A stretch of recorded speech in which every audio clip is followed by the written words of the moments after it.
Salam Kerahiman. Hari ini 6 Juni. Kita akan bahas sama-sama 1122. Itu adalah doa Suster Faustina. Kita mulai ya. Dalam nama Bapa dan Putra dan Roh Kudus. Amin. Kemuliaan kepada Allah di surga dan damai di bumi bagi orang yang berkenan kepadanya. Kami memuji Dikau, kami meluhurkan Dikau, kami menyembah Dikau, kami memuliakan Dikau, kami bersyukur kepadamu karena kemuliaan-Mu yang besar. Ya Tuhan Allah, Raja Surgawi, Allah Bapa yang Maha Kuasa. Ya Tuhan Yesus Kristus, Putra yang Tunggal. Ya Tuhan Allah, Anak Domba Allah, Putra Bapa. Engkau yang menghapus dosa dunia, kasihanilah kami. Engkau yang menghapus dosa dunia, kabulkanlah doa kami. Engkau yang duduk di sisi Bapa, kasihanilah kami. Karena hanya Engkaulah kudus, hanya Engkaulah Tuhan. Hanya Engkaulah Maha Tinggi, ya Yesus Kristus, bersama dengan Roh Kudus dalam kemuliaan Allah Bapa. Dalam nama Bapa dan Putra dan Roh Kudus. Amin. Kita baca dulu dari 1122. Allah yang Maha Rahim, Engkau berkenan mengutus Putramu yang tunggal kepada kami sebagai bukti terbesar dari kasih dan kerahiman-Mu yang tak terselami, dan juga sebagai bukti bahwa Engkau tidak menolak orang-orang berdosa. Dalam kerahiman-Mu yang tak terbatas itu, Engkau telah membuka bagi mereka kasanah harta-Mu. Dari kasanah ini, dengan limpah mereka dapat menimba bukan hanya keselamatan, tetapi juga segala kesucian yang dapat dicapai oleh jiwa. Bapa yang Maha Rahim, aku ingin agar semua hati berpaling kepada kerahiman-Mu yang tak terbatas dengan penuh kepercayaan. Di hadapan-Mu tidak seorang pun akan selamat kalau tidak didampingi oleh kerahiman-Mu yang tak terbatas. Ketika Engkau menyatakan misteri kerahiman-Mu kepada kami, sampai kekal pun tidak cukup waktu untuk bersyukur kepadamu dengan semestinya. Diary 1122. Tadi saya katakan ya, ini salah satu doanya Suster Faustina. Jadi buat Bapak Ibu yang nggak bisa berdoa spontan, kita bisa belajar juga dari Suster Faustina. Contohnya dalam 1122 ini. Pertama-tama dia katakan, Allah yang Maha Rahim. Bersyukur ya.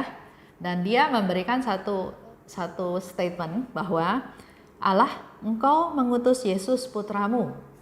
Engkau mengutus Yesus Putramu sebagai bukti. Ada dua bukti yang diimani oleh Suster Faustina. Pertama, bukti terbesar dari kasih dan kerahimannya yang tak terbatas.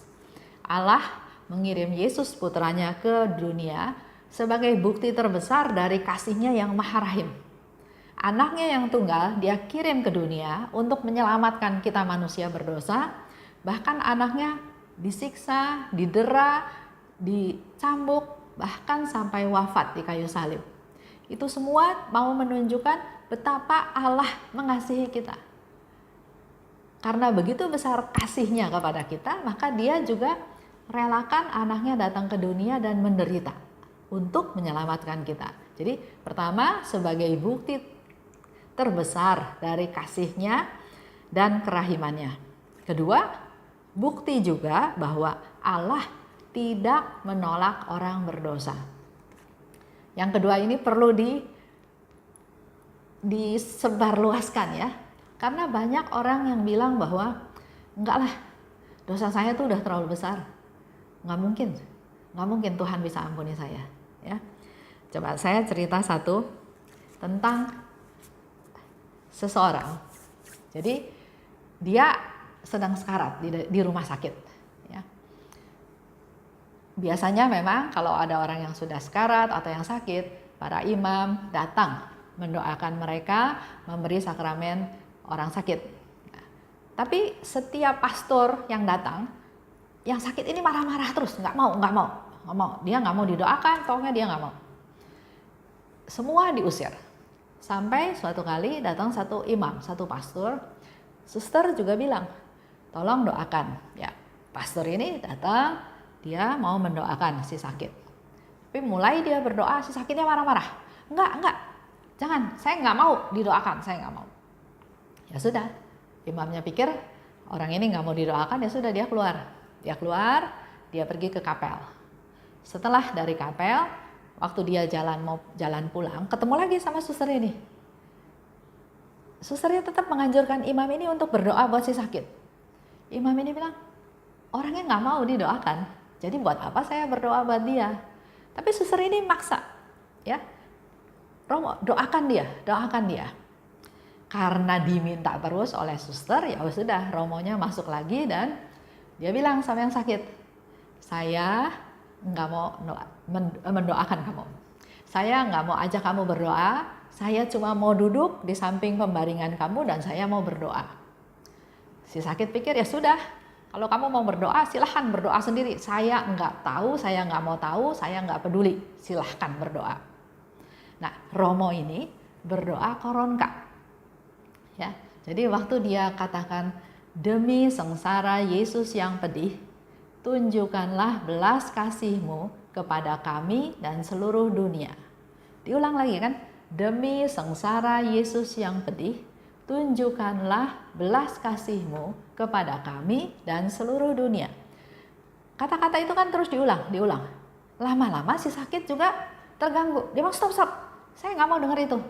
Saya nggak percaya Tuhan mau ampuni saya. Jadi udah jangan berdoa itu, katanya gitu kan.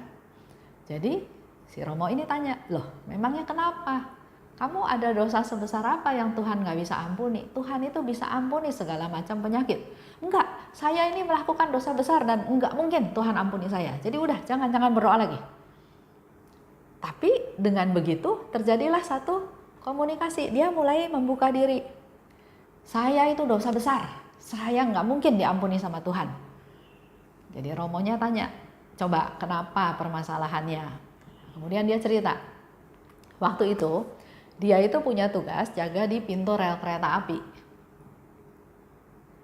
Karena kelalaian dia, maka ada satu kendaraan lewat, mobil lewat, dia lupa tutup pintu kereta api. Sehingga mobil itu ketabrak kereta api, semua yang ada di dalam mobil itu meninggal. Suami, istri, dan anak. Dan di situ dia sangat menyesal, dia tahu dia berdosa, dia salah, gara-gara dia satu keluarga ini mati. Dia bilang gitu. Terus Romo itu jadi ngobrol kan, kejadiannya kapan? Sudah 25 tahun yang lalu. Di mana? Nah, mulai bercerita. Kemudian Romo itu bilang, Bapak tahu nggak, keluarga yang kecelakaan itu adalah papa dan mama saya dan adik saya, adik perempuan saya. Harusnya saya juga ada di mobil itu, tapi nggak tahu kenapa saya nggak jadi ikut sama mereka. Saya ampuni Bapak. Kaget si bapaknya. Dia kaget karena dia nggak sangka bahwa pastor ini adalah salah satu anak daripada yang menjadi korban kecelakaan ditabrak kereta api itu. Dia bilang, saya mengampuni Bapak. Dan saya yakin, saya tahu Tuhan juga mengampuni Bapak.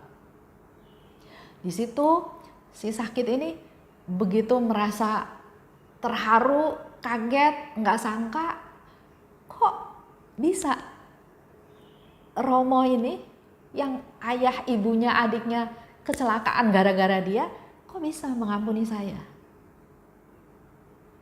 Akhirnya terjadilah proses penerimaan sakramen tobat. Dia menerima sakramen tobat, dia juga menerima pengurapan orang sakit. Udah selesai. Ya. Romo ini keluar lagi. Dia carilah suster itu, mau kasih tahu bahwa tugas saya udah selesai. Dia cari-cari suster, nggak ada suster ya.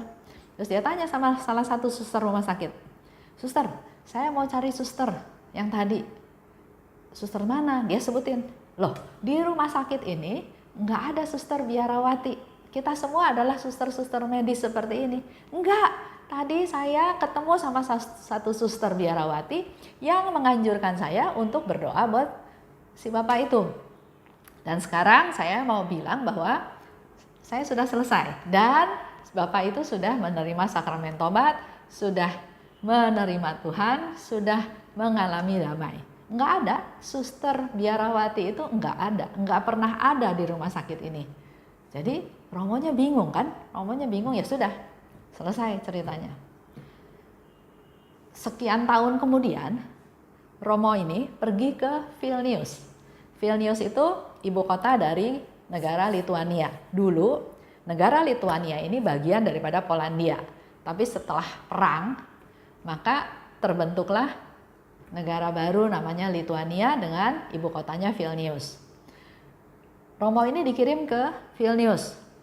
Dia datang ke sana dan di sana dia kaget karena di dinding dia melihat foto suster yang meminta dia untuk berdoa buat si sakit tersebut. Dia sampai terharu.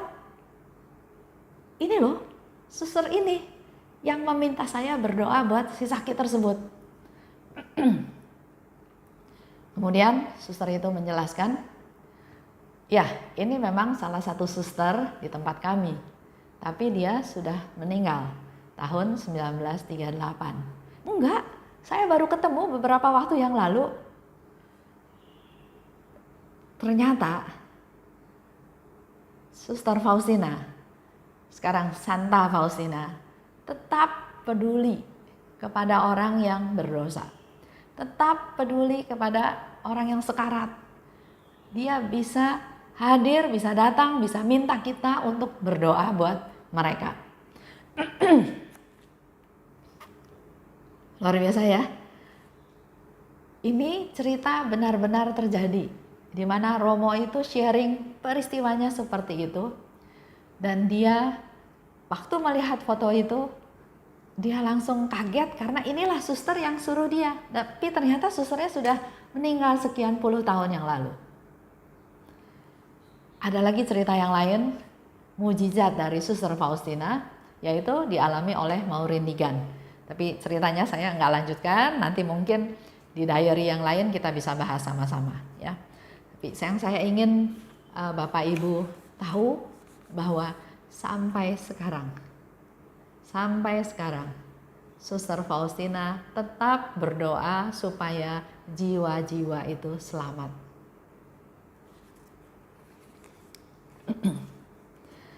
Kita lanjut ya. Jadi dalam doanya Suster Faustina, dia katakan Allah telah membuka khazanah hartanya, ya. Dan kita itu bisa datang kepada Allah untuk menimba keselamatan. Tapi bukan keselamatan aja yang kita dapat. Kita juga bisa memperoleh kesucian. Kesucian yang dapat kita minta dari Tuhan. Keinginan Suster Faustina di dalam doanya adalah dia mohon kepada Tuhan supaya semua hati itu berpaling kepada kerahimannya Tuhan yang tidak terbatas. Tapi dengan syarat, dengan penuh kepercayaan. Jadi bukan hanya berpaling, lagi susah ya cari Tuhan, udah itu udah enggak ya, tapi sungguh-sungguh menjadi fokus prioritas. Berpaling kepada kerahiman Tuhan dengan penuh kepercayaan, dengan penuh iman. Karena di diary-nya Faustina juga dikatakan, tidak ada orang yang akan selamat kalau tidak berpaling kepada kerahiman Tuhan. Dan di sini Suster Faustina memberi ketegasan, tidak ada orang yang akan selamat kalau tidak didampingi oleh kerahiman Tuhan. Jadi semua orang perlu kerahimannya. Ungkapan lagi Suster Faustina, kalau kita mau berterima kasih atas kerahiman Tuhan, sampai kekal pun katanya ya, sampai kekal pun nggak cukup waktu untuk bersyukur pada Tuhan. Karena begitu banyak rahmat yang Tuhan beri, begitu melimpah sampai nggak terhitung, sehingga sampai akhir pun, sampai kekal pun nggak cukup. Kita mengucapkan terima kasih, bersyukur kepada Tuhan. Di diary nomor 300 disebutkan, umat manusia tidak akan menikmati damai sebelum berpaling dengan penuh kepercayaan kepada kerahimanku. Itu Yesus yang bilang ya. Umat manusia, artinya kita semua, tidak akan menikmati damai sebelum berpaling dengan penuh kepercayaan kepada kerahimanku. Saya mau tutup satu cerita. Ada teman, dia bilang, saya damai. Dan dia bercerita bahwa saya tuh penuh dengan damai. Saya penuh dengan damai. Terus saya bilang, memang kelihatannya bercerita betapa damainya dia. Tapi dari mukanya nggak membawa damai. Dia bilang, biarin terserah. Yang penting saya damai. Saya bilang, enggak. Damai itu perlu kelihatan dari tampilan kita. Bagaimana kita bilang saya damai kalau muka kitanya ruwet, muka kita nggak damai. Dan di sini Tuhan Yesus bilang, tidak akan bisa menikmati damai kalau kita nggak berpaling kepada kerahiman Tuhan. Mari ini jadi PR kita semua supaya kita sungguh-sungguh bisa merasakan damainya Tuhan dengan berpaling penuh kepercayaan kepada kerahiman Tuhan. Kita tutup ya dengan doa. Dalam nama Bapa dan Putra dan Roh Kudus. Amin. Allah Bapa yang Maha Baik, terima kasih atas rahmat-Mu, atas berkat-Mu, atas kemurahan hati-Mu, dan juga terutama atas Suster Faustina yang memberikan contoh bagaimana berdoa kepadamu. Semoga doa-doa kami juga dipenuhi dengan rasa syukur. Syukur atas segala rahmat yang Kau berikan kepada kami, rahmat kesehatan, rahmat kegembiraan, juga termasuk rahmat sakit penyakit, rahmat kesedihan, rahmat kegagalan, rahmat apapun juga. Ajar kami untuk bersyukur Tuhan, karena justru dengan bersyukur maka kami akan semakin merasakan belas kasih-Mu, semakin merasakan kerahiman-Mu. Mampukan kami Tuhan untuk berpaling kepadamu, kepada kerahiman-Mu dengan penuh kepercayaan, agar kami sungguh bisa menikmati damai yang sejati, damai yang berasal daripadamu. Amin. Dalam nama Bapa dan Putra dan Roh Kudus. Amin. Salam kerahiman.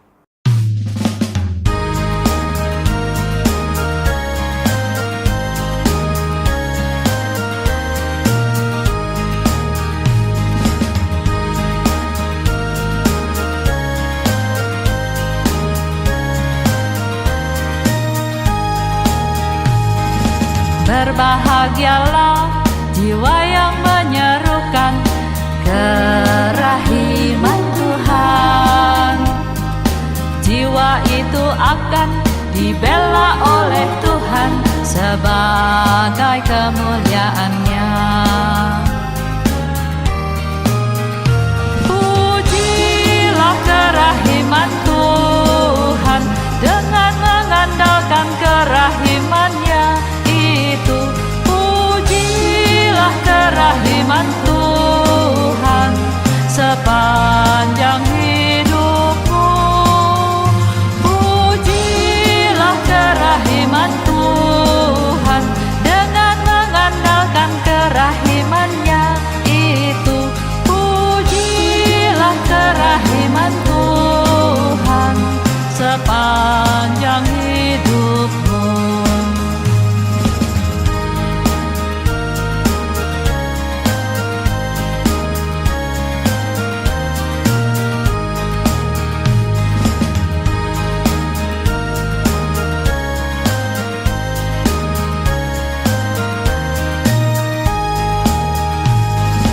Berbahagialah jiwa yang menyerukan kerahiman Tuhan.